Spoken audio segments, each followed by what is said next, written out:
Whenever you jump into a complex field, especially something like medicine, you're immediately faced with this mountain of information. The real trick isn't just learning it all, because that's impossible. It's figuring out where to even start.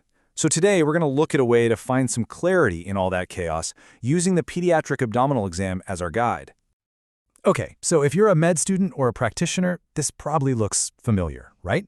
You crack open a book, and boom, you're hit with this wall of words. Sepsis, intussusception, neuroblastoma. It feels like you're supposed to know everything, all at once. And honestly, it's totally overwhelming. But here's the thing, that feeling, it's not a sign that you're failing. It's actually the starting line. You're basically standing at the edge of this huge sea of information. And just admitting how vast it is, well, that's the first real step to figuring out how to navigate it. I mean, just look at this list. You've got these huge domains like cardiology, neonatology, surgery. Each one of these is a universe in itself, a whole career. It's a massive amount of knowledge.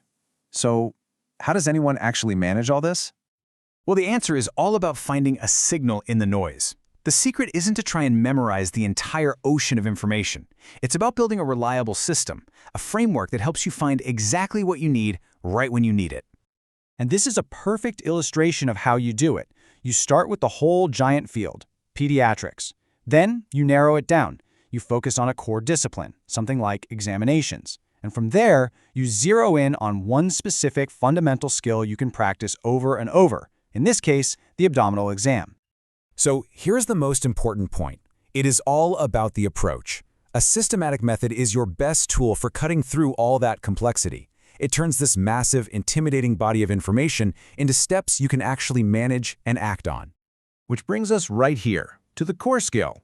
By really zooming in on this one essential procedure, the pediatric abdominal exam, we can see exactly how this whole principle of finding a signal actually works in the real world.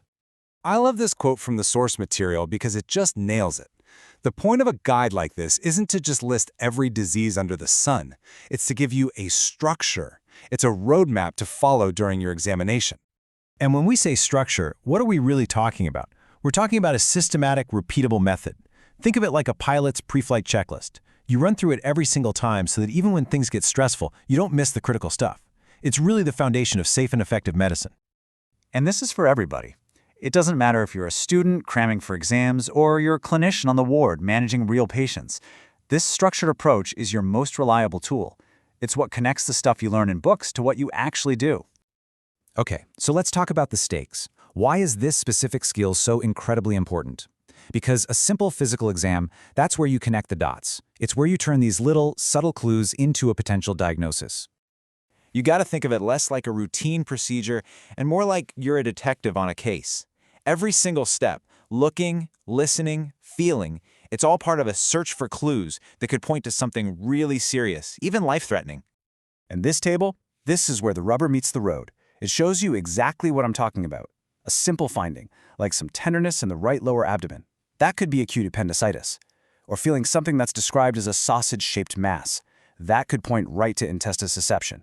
These aren't just trivia facts. These are critical clues that lead to urgent, life-saving decisions.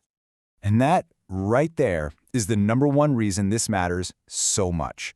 A structured, systematic exam is your best defense against missing a diagnosis that needs a surgeon, like right now. It all comes down to patient safety, plain and simple. So, let's bring it all back home. We started out in that huge, overwhelming sea of information, but by using this funnel, by applying a structured approach to one single skill, we've turned that chaos into something clear, manageable, and honestly really powerful.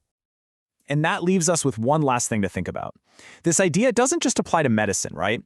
We live in a world that is just overflowing with information. So what's your structured approach? What's that trusted framework you rely on to find your own signal in the noise? Thanks for tuning into this explainer.